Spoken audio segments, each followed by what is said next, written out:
Hey everybody, Hakaius here, and in case you couldn't guess from the title or this hat thing that I'm wearing here, today I want to talk about Star Wars. Specifically, I want to talk about Star Wars The Last Jedi. Now, those of you who are familiar with me, have been here for a long time, may remember that immediately after seeing the movie opening weekend, I wrote a scathing review of it. I was very unhappy. And, well, it's been almost 2 years, and I've had a lot of conversations with people, and I've changed my mind about it a bit. So let me go ahead. I just want to say that shout out to my good friend on, you can find him on Twitter at Salvador with the 2, so I say Tuvador. So I from a certain point of view, I realized that Star Wars 8 is actually a really, really good movie, which I didn't think it was possible for me to understand. So that's pretty cool that I think it's cool that I've learned that. I don't know what you think. Maybe you're like, oh, you're a sellout. I don't care. But before I can talk about Star Wars 8 and what's happening in that movie, first I have to talk a little bit about the original trilogy. So, almost all of you probably already know that Star Wars was originally conceived as George Lucas' homage to the Flash Gordon serials. But what you may not have considered is how that impacted Star Wars beyond the obvious things. So, whether due to the nature of the serials, because I haven't seen those, so I'm not 100% certain. I think that they were probably a little bit like this, but bear with me. Or whether it's just Lucas' childhood understanding of them, they inspired Star Wars to have a very simplistic concept, simple story, simple concepts. So from a sky-high level, just pull way back, Star Wars is a very simple story of good versus evil. You know who's good, you know who's evil, and they're gonna duke it out until good wins. That's what it's gonna be, and you can tell that just basically from the beginning of the movie, beginning of the first movie. So the heroes and the villains, they're all clearly defined, and they only become more clearly defined as you get into the special editions, where George Lucas does things like change it so that Greedo shoots first, so that it's even more obvious that Han is a good guy, because of course he wouldn't shoot first if he was a good guy, right? No shades of gray here. So if you zoom in just a tiny bit more, not too much more, you can see that it's still a simple story, but it's not just good and evil. It also follows the established tropes of teenage power fantasy that are literally centuries old. So a young man is on the cusp of adulthood, and he has plans for his future, but he's not real happy about them, and those plans are washed away as he discovers something. Often in these stories, it's, especially fantasy stories, it's some kind of magical power, or a prophecy, or a destiny of some sort, that gives him a new and a more satisfying purpose. So you'll recognize this obviously in Star Wars. Luke Skywalker, discovers he's got the Force and he needs to save the galaxy with it. Harry Potter is another example. He discovers he has magic and he has a destiny of battling Voldemort. I'm sorry, he who should not be named, or shall not be named. So you've seen this many times before. Star Wars breaks from the mold a little bit because usually a part of that teenage power fantasy is also finding your true love, because these are the things you're really concerned with when you're a teenager, is finding your true love or a love. And there's variations of the theme, obviously. Sometimes it's finding your family, sometimes it's finding lots of people to love. Sometimes it's finding just lots of attractive women, but usually it's like find your one true love. And so Star Wars breaks from that a little bit because Luke doesn't find his one true love. That Han kind of takes that role from him, but it still works. So anyway, you can, and in the first movie especially, where they haven't established the relationships yet, you can see it where Luke is maybe on the cusp of finding his true love with Princess Leia before he realizes she's his sister, because she gives him the kiss for luck, and he's got to rescue. Like, he's very obsessed. We got to rescue the princess. Got to rescue the princess. Got to rescue the princess. Would he have been as concerned with rescuing a dude? Maybe not. Who knows? Princess definitely gets you sold on that, though. No matter how much more you zoom into the story from there, it doesn't really get any more complex. So for a teenager, the story serves as escapism from a frightening future reality where things will rarely be as simple as they are for you right now. And for an adult, it's an escape back to when they were teenagers, when things were that simple, and you could just go, oh man, if I could just get this one power or this one thing, like everything would be so simple and life would be great. And it, you know, it doesn't work out that way in real life. So it's an escapist fantasy. And there's the key words to remember in this are how simple the story is and how immature the story is. It's a simple fantasy for, honestly, I love you teenagers. I was you. I've been you. You think you know everything. You don't. I still don't know everything. I know it's a cliche, but oh my gosh. So it's a simple and it's an immature fantasy, and it doesn't really work on a complex level. Like when you really start digging into it, it's like, that's not how life works, at least for like 99.9999999% of us. So there is value in those kinds of stories, because sometimes you need an escape. Sometimes it's just like, oh my gosh, I just gotta walk away for a bit. Okay, I'm good now. And an escapist movie is good for that. So there's value to appealing to children and teaching them morals, children and teenagers, and even adults, and teaching them the morals that you can learn from Star Wars. You know, don't give in to the dark side. Doing things the easy way isn't always the best way. Don't have hate in your heart. And in Star Wars, there's also don't be a racist jerkbag. That's absolutely a thing that's in Star Wars. So, there's some good stuff to get from there. And if you're just like, here's simple escapism, you can just kind of drop that in. There you go. There's a little bit of that. There's a little bit of that. And that's good. That's an okay thing to have. In some cases, this is a great thing to have. Star Wars is very good at doing those things. All right. So here's the thing. Along comes Rian Johnson with Star Wars 8, The Last Jedi. Rian Johnson sees Star Wars. He sees the simplicity and he sees the immaturity of it, and he thinks to himself, it's been almost 50 years. That's good, but we could do more with this. We could do something better maybe with this. At least something different. Because difference is the spice of life, baby. You got to do different things. So, he writes and directs a story about actually growing up. So this story has things like the good guys can do the wrong things for the right reasons. Recklessness can have very bad consequences. The bad guys can make kind of sense and seem a little bit more tempting. Like, you're never tempted by the bad guys in the original trilogy, right? You're like, oh, the guys are evil. And then sometimes it's like, oh, it'd be so easy to give into my anger right now. But Rian Johnson gives us a little bit of a look at, like, there's a reason people give in to the dark side, and it's not because they just get angry, right?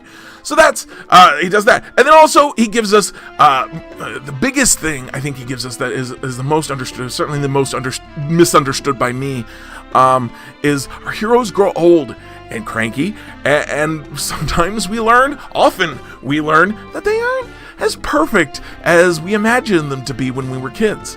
So it's, once you come at it with that understanding of that's what it's doing, and you take away all of your preconceptions, it's actually a really sharp story. And I think if you took it out of the context of Star Wars, you would realize that, and people would be talking about, like, this is a really sharp story about growing up and the things that happen to you when you grow up. Unfortunately, it is in that context of Star Wars. So this is the same Star Wars which has spent decades telling the same stories about the same kinds of heroes. And they might get older, but they never stop living up to those heroic visions that they had of themselves or that we had of them. And they live the same stories, and they have the same ideals and the same kinds of battles where the evil's not really that tempting. The heroes are always kind of good. Recklessness works when you really mean it with your heart. That kind of stuff. And nothing ever changed before. And now, oh man, things are changing with Rian Johnson in the picture. Okay, so not only did it arrive in that context, though, but it arrived as the second part of a new trilogy, in which the first part upheld all of the things Star Wars had always been. Not only did it uphold them, it reinforced them so hard. J.J. Abrams wrote and directed, I think he definitely directed Star Wars The Force Awakens, and it holds so close to the ideals and the storytelling tropes of the original trilogy that it can accurately be described as a remake of the original Star Wars movie. Like, if they didn't say it was Star Wars 7, if they just said this is Star Wars remake, you would go, okay, yeah, that's a remake of Star Wars. I believe it. Yes. Okay, cool. You would say, man, this is a really, like, high quality remake where they made some different choices, slightly different choices that really changed things a lot. But yeah, it's a remake. Anyway, so in a lot of ways, that's what some fans wanted. That's what a lot of fans wanted. I think that may have been what I wanted at the time, was to just keep getting more and more of the same. And you know, there's memes. We've talked about this on the internet. But it was really, it wasn't just that though. It was really written and shot in such a way as to directly appeal to the fans of the original trilogy. To the point, it had numerous unsubtle winks to those fans with things like the lingering shot of Han Solo and Chewbacca and several of the quotes. And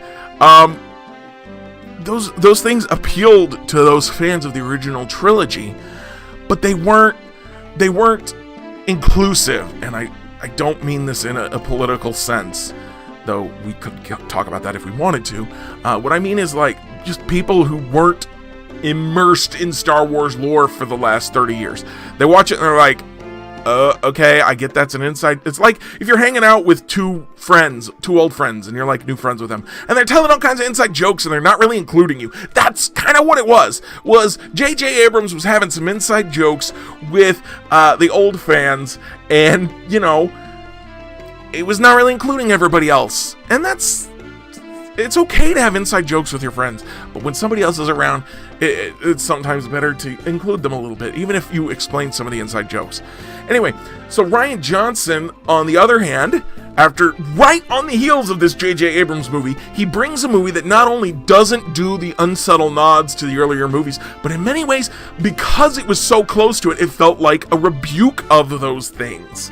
Everything from revealing Luke's turn into a failure as a teacher to Kylo Ren's dismissal of Rey's lineage, which was an important thing, at least it felt like an important thing in The Force Awakens. It seemed to just say, you know, we got to do something new, kill the past, screw that, we're going to do something new because we can't keep doing the old. And, you know, he's got a point, a little bit. He got a point. But right there in that time, it could definitely feel to those older fans who are steeped in this legacy like, no, what you guys are doing is dumb. We're doing something different now, and it's going to be better, and you're going to like it, or else. And I can see how you feel that way. I felt that way.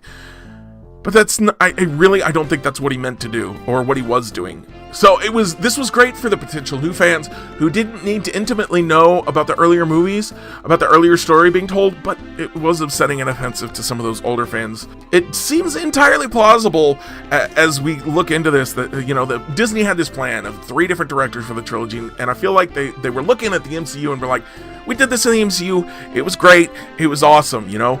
So it feels plausible that Disney felt like, we know what we're doing, so we're just going to do the same thing with Star Wars. We're the only people who can do cinematic universe. Everybody else has tried, has completely failed, except for maybe DC.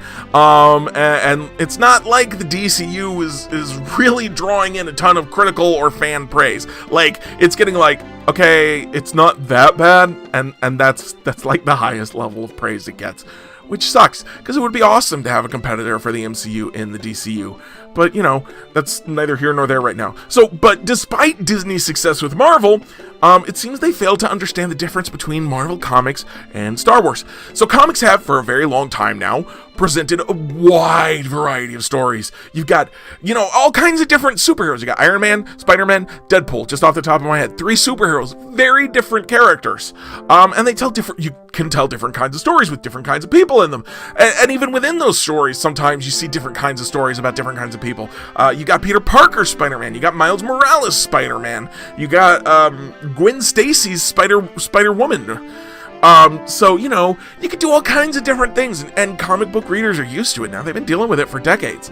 And there's also a lot of, in comics, there's always been a ton of retroactive continuity, retcons for short, as new writers take over projects new artists take over projects. They do things differently, and all this stuff keeps happening, and it's different, and it's new now, and it's like, okay, we want to tell this story now, so this thing is slightly different than you remember it, and it's fine. And comic book writers are used to that. Meanwhile, Star Wars literally had a guy, Leland Chi was his name. Is his name? I don't know if he's still a guy in charge of doing this. This was before Disney bought it. Leland Chi, who was responsible for maintaining a database that made sure that nothing ever changed the continuity. Ever. The continuity was the continuity was the continuity. Always, forever. And if you wanted to do, like, not just a book or a video game or a comic or a cartoon, but like even the merchandise, you had to go through Leland Chi. And he had to tell you, yes, that fits within the Star Wars canon. I'm now adding it to my database so that no one conflicts with you. So that, like, you've got, on the one hand, you've got comics where it's like, okay, things change sometimes. Our understanding of things, our perception of events can absolutely change over time. And in Star Wars, you've got, like, no, nothing changes. Ever. Cannot happen. So then you get, Disney takes it over, and then they say, Rian Johnson says things can change sometimes. It's part of our Star Wars cinematic universe. So when The Force Awakens came out, it was met with a little bit of trepidation, because it was going to be about a different group of people, right? We knew that Han Solo and Luke and Leia were going to be in it, but it wasn't going to be about them. So it was like, what's happening? I don't know how I feel about this. And then the old fans, the old guard, found out that J.J. Abrams just, replicated everything that had come before, just with new people. And they were like, okay, that's fine. That's good. For the most part. And there's obviously outliers everywhere, but bear with me here. So then the people who felt alienated like that, there were people who weren't steeped in that, and they were like, why? Why are you just doing the same thing over again? And so they felt alienated, and they're ready to move on. And then Rian Johnson's film comes out, and it feels like a rebuke to the people who wanted the same kinds of stories, but at the same time, it was a breath of fresh air for people who weren't just obsessed with the old escapist Star Wars. They were like, oh, Star Wars can be about other people, not just those, like, 3 people. That's awesome. That's cool. I love this. Where are we gonna go from here? So you can see that the movie is actually really good once you kind of twist your viewpoint a little bit and see it from another perspective. It's a really good movie, actually, that tells some really interesting things. Even though it's painful in a lot of ways, the pain is part of the point. And it's really good, but it came out in the wrong place in the wrong time. So in the end, I think both directors made the best movies they knew how to make. The real problem is just that the 2 movies are not compatible with each other. Either approach could have worked, could have met with at least some level of success, if they had done, just an entire new trilogy, a whole trilogy of that kind of film. Or heck, both of them could have, if you did J.J. Abrams does 7, 8, 9, and then Rian Johnson does something else entirely. Like, that also, I think, could have worked. But as it is, the escapist fans will always be haunted, I think, a little bit by Rian Johnson's movie, because it felt so much like a direct rebuke, even though I don't think it was. And the rest of the fans, the non-escapist fans, the realist fan, I don't know what you call them, anything I say is going to feel like a rebuke against the original fans. So just anyone who liked Rian Johnson's movie is forever going to be sitting there wondering what could have been. Because he got signed on for a new trilogy, but Disney is really walking back from him with the interviews and the way they've been talking about The Last Jedi. And then the early critic reviews are in right now. The movie should be coming out the day this goes public. The movie is coming out this night. And the early critic reviews have already started coming in as I'm recording this, and a lot of them are talking about how Star Wars 9 feels like a rebuke of Star Wars 8. Does this sound familiar? So it really feels like Disney and J.J. Abrams are like, okay, a lot of old guard got mad about that movie, so we're just gonna We gotta distance ourselves from that. And that kind of sucks, because I think Rian Johnson could have been really good. And if they keep him to that new trilogy, I think he will be really good for Star Wars, and growing it and making it more inclusive of more people out in the world, as opposed to just the old guard Star Wars fans, which are perfectly fine people for the most part, I think. But, you know, spread the love. Let everybody enjoy the thing. And so I think they'll miss out on that. I don't think Disney's going to follow through, which is really a bummer. At least we can all agree that The Mandalorian's pretty cool, even if the sheer density of Baby Yoda memes seems likely to just, you know, cause the apocalypse like any day now. There's just so many. Like, Baby Yoda is... You go with your bad self, Baby Yoda, but geez, can I just breathe a little bit? The crushing weight of the Baby Yoda memes. And now I'm going to get flamed for that. Oh well. So those are my latest and greatest thoughts on Star Wars. If you're curious, no, I'm not particularly excited for The Rise of Skywalker. I haven't been since ever since I watched that first trailer and heard the Emperor's laugh. It felt like we were going from the point of The Force Awakens, where to me it was like, okay, this is the exact right amount of nostalgia to really just make my nostalgia heart like pitter patter. And then you get the Emperor's laugh, and I'm like, that's might be too much, just a little too much. I don't know about that, too much. So I've not been excited for it, and just the more I hear about, like, I've finally been convinced Rian Johnson knew what he was doing, and now I get, this movie says Rian Johnson's a hack. So I'm not super excited for it, but I do hope that I'm wrong, or that even if I'm right and I don't enjoy it, I hope that everyone else does. Because movies exist to be enjoyed, and even when they're bad, I'm always glad to hear when someone says that they love a movie. I'm like, man, that movie was bad. Someone's like, oh, I love that movie. And I'm like, well, I'm glad somebody does. Somebody should love that movie. That movie was made, and it deserves to be loved.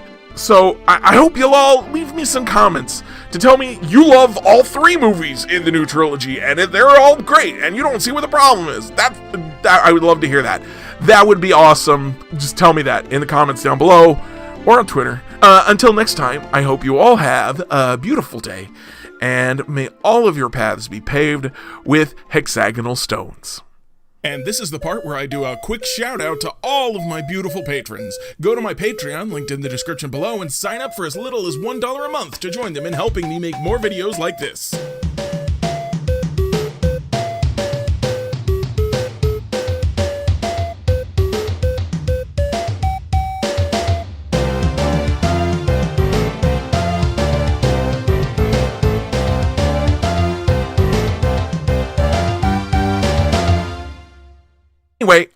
Anyway, this isn't really anything new. This chin strap is really itchy.